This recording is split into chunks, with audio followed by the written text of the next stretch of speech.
dispersion. We're also going to cover aperture choice in the filter, so specifically things to do with the spectrometer.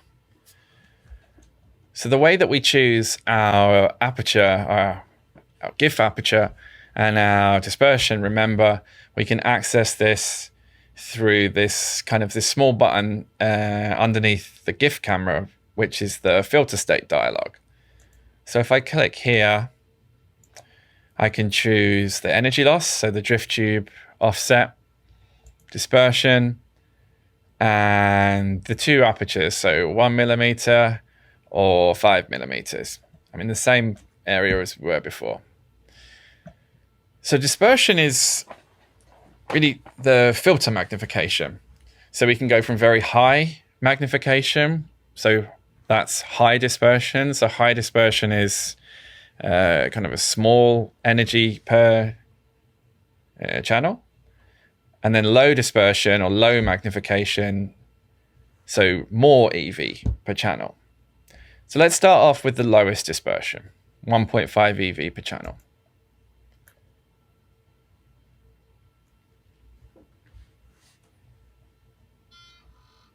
So 1.5 EV per channel, large aperture. And I'll start a spectrum view at 1 e to the minus 7, so 0.1 microseconds. Auto exposure.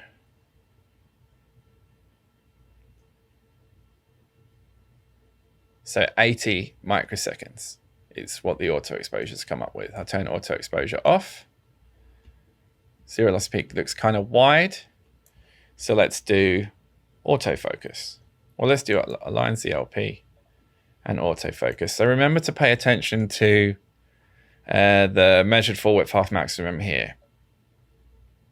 So we start off at like 9.5 EV and then decreases.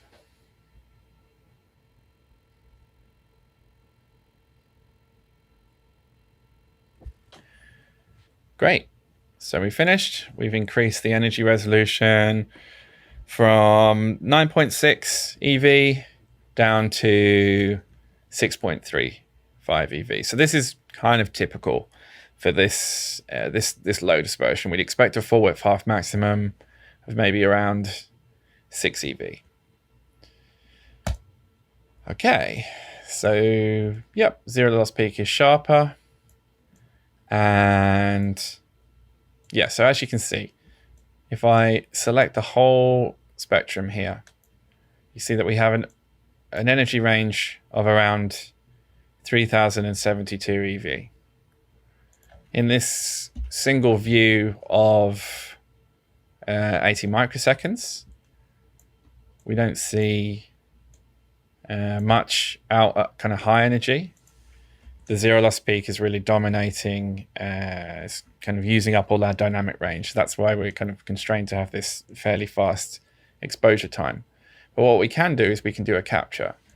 So I'll do a 1 second capture, and the 1 second capture will accumulate kind of frames of 80 microseconds. So it's going to sum individual spectra, which are kind of 80 microsecond spectra, up to 1 second. So let's try that. Okay, so why do we want to use low dispersion? Low dispersion is good because it gives you big energy range. So we have, we have from 0 right out to 3000 EV.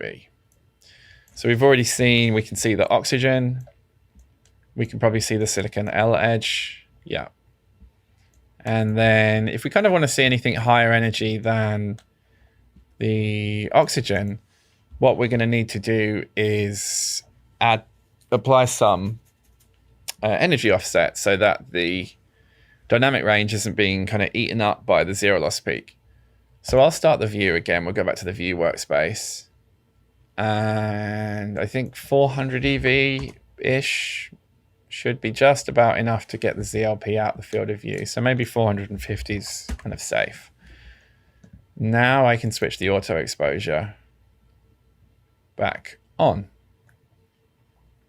And let's see if we see anything else. We may see some things, we may not. So we've got a 10 millisecond auto exposure now. And okay, so we can see the silicon K edge, and we can see the the oxygen K edge. And that's just in one frame. So if we were to do a 1 second capture again, we're going to be winning. So let's go for our 1 second capture. Oh, look, so you can see a little bump. Something else has popped out in the capture. So let's have a little look.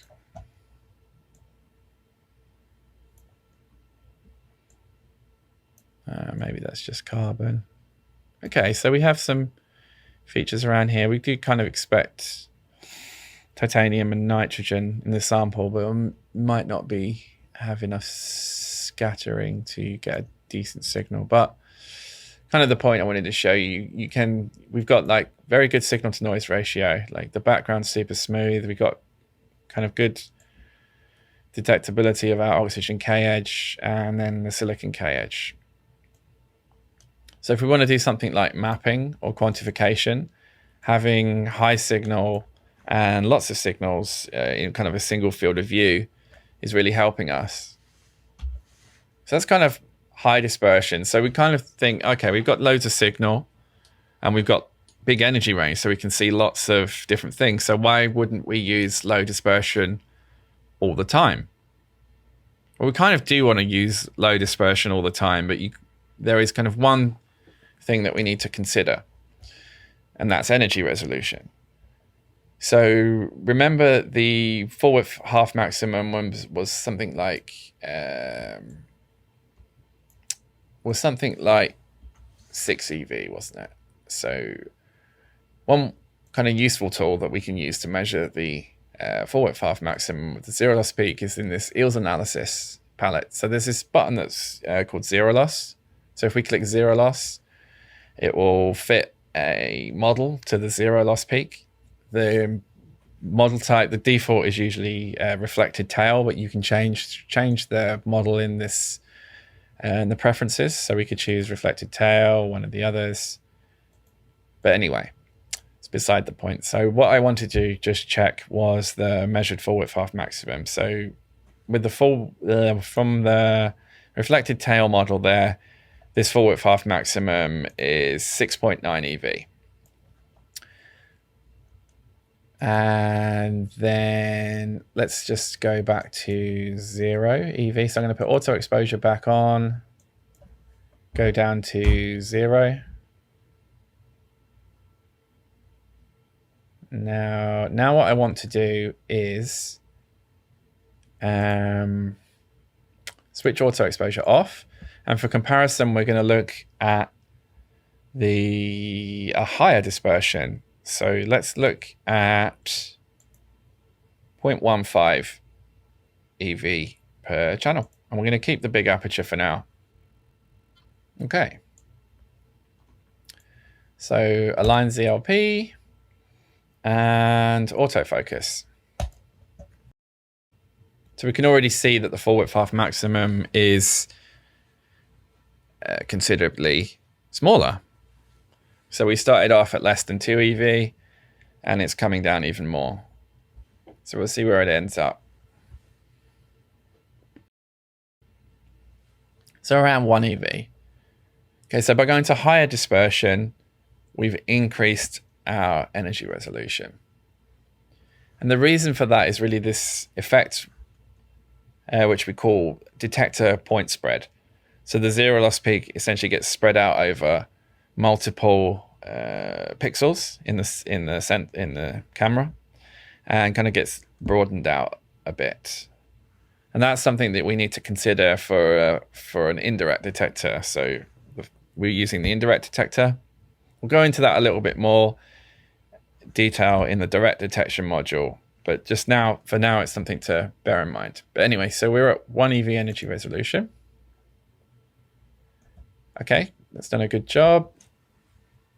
My zero loss peak is not at 0. It's we're kind of more sensitive to vibrations or anything changing in the room when we're at a higher dispersion. So let's do find ZLP. So one thing that's actually kind of cool is the ZLP lock. I'm just going to switch that on, and it will keep the zero loss peak at channel 200. But more on that later as well. Okay, so our energy resolution's better, but obviously we're at a higher spectral magnification, so our energy range is decreased. So now we're only looking at 287 EV. So really the only thing that we can see in the field of view here is the silicon L edge. Now, okay, so I haven't switched auto exposure back on. So we're at that 57 microseconds kind of frame time. So if I put auto exposure back on, see increases a bit, not by a huge amount actually. So we've gone up to 90. So it's increased by maybe 50%. But the zero loss peak's bright. So one thing when we go to higher dispersion, we have less kind of electrons per energy channel in the spectrum. So our kind of signal drops off. So that's one kind of downside of going to high dispersion. Let's go and go back to oxygen. So I'll use the periodic table. Switch off auto exposure. Oxygen. Doesn't look like we can see anything at all with that exposure time. So let's start off by going to 10 milliseconds because that's the exposure time that we had with the lowest dispersion. So I'm going to put in 0.01. Okay. Yeah, doesn't look too bad. Maybe let's put the oxygen K edge slightly more into the center of the detector because we don't have anything in the spectrum visible at the moment that's particularly useful. So let's go. So 5. Oh, did I go the wrong way? I believe I did. Yeah. So maybe 480. And I'll do a 1 second capture.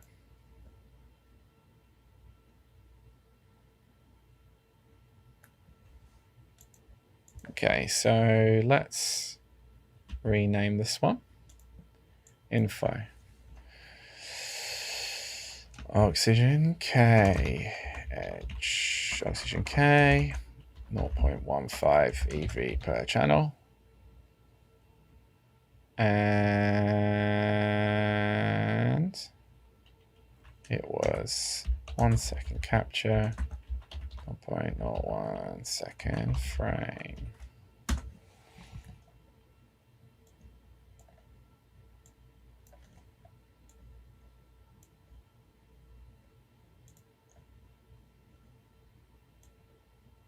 Okay, so that's the one I want to compare to in this case. Let's minimize. So let's have a look at the two oxygen K edges and see how they compare.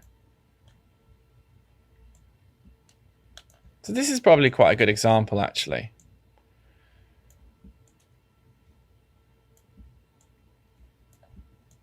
So I'm going to zoom in a little bit more. So we've got higher energy resolution, which is kind of the benefit of going to higher dispersion. But if we kind of look at the oxygen K edge, there's arguably no features in this kind of our 0.15 EV per channel dispersion that we can't see in the 1.5 EV per channel dispersion data. So this is kind of a good example of over magnification. So we've reduced our energy range. We've got less less kind of electrons per energy channel. So look at this capture time here is the same, both 1 second captures, and the frame time is the same. So the signal to noise ratio is worse in our high resolution kind of spectrum. look at the kind of the background. And we're not seeing anything that we can't see in the other spectrum. So kind of the take-home message here is kind of always use the lowest dispersion that gives you the energy resolution that you need for a particular experiment. It's very analogous to magnification on the microscope. If you were to do an imaging experiment, and the features that you wanted to see, if you could see them at like 10,000 times magnification, you wouldn't try and do the same experiment at 1,000,000 times magnification. And it's exactly the same kind of principle for the spectrometer. You just need to think of the dispersion as magnification. So I'm going to go and look for another region, maybe where we can see some different ionization edges, and then we'll stay at this dispersion. Okay, so I'm still at the 0.15 EV per channel dispersion, so the high resolution dispersion. But now I'm looking at the silicon L edge in kind of a region where we have some silicon. So if we look at the L edge here, so looking at a 50 millisecond view time, I'll go ahead and again let's do like a 5-second capture this time. Let's have some more frames.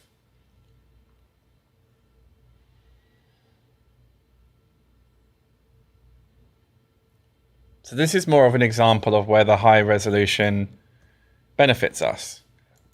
So if we look at this spectrum, we can see features on our silicon L edge that are kind of 2 EV apart. So we have these two peaks kind of quite close to the onset.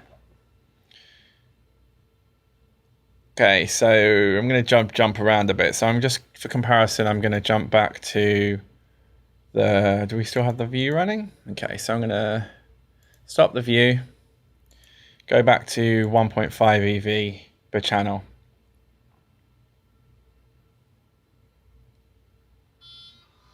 And start the view. Okay, we don't want the zero loss peak in the field of view. Let's do a 300, maybe 350. Okay.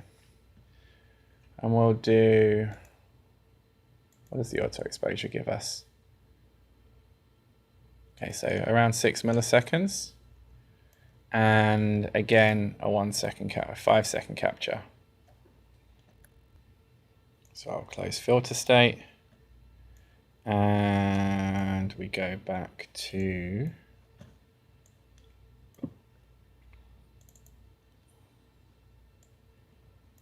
so this is the high, kind of the low dispersion, so the high energy range.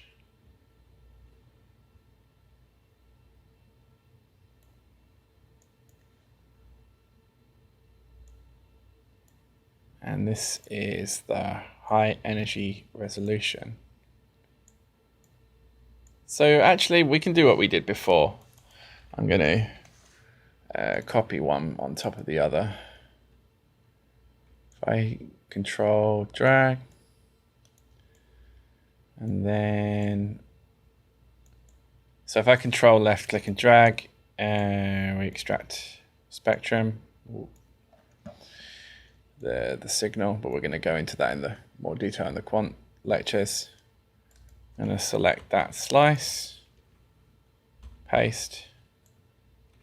So that's my SIL23 1.5 EV per channel. I'm going to do the same here. Extract this guy.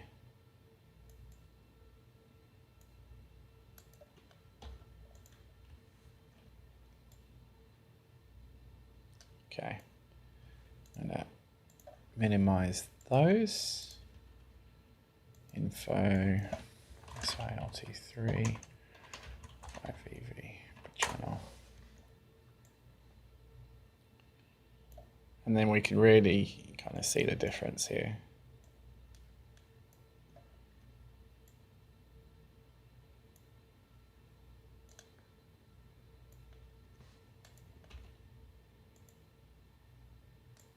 Just rename the slice. 5 EV per channel. And then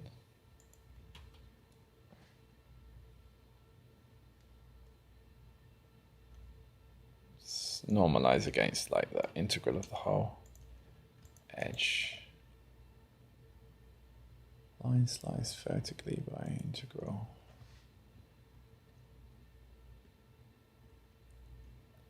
Okay, so we can see the two main peaks, or those kind of two peaks, but we kind of have this guy, this kind of shoulder, which is not resolvable at all in the lower dispersion data. So I guess remember the take home is just, what energy resolution do you need for your experiment? Do you need high resolution? Are you interested in fine structure, like chemical analysis? Or is energy resolution not so important? You want to just be surveying, like kind of identifying things and doing quantification, in which case we use the low dispersion. So always use the lowest dispersion possible to get the result that you need to get.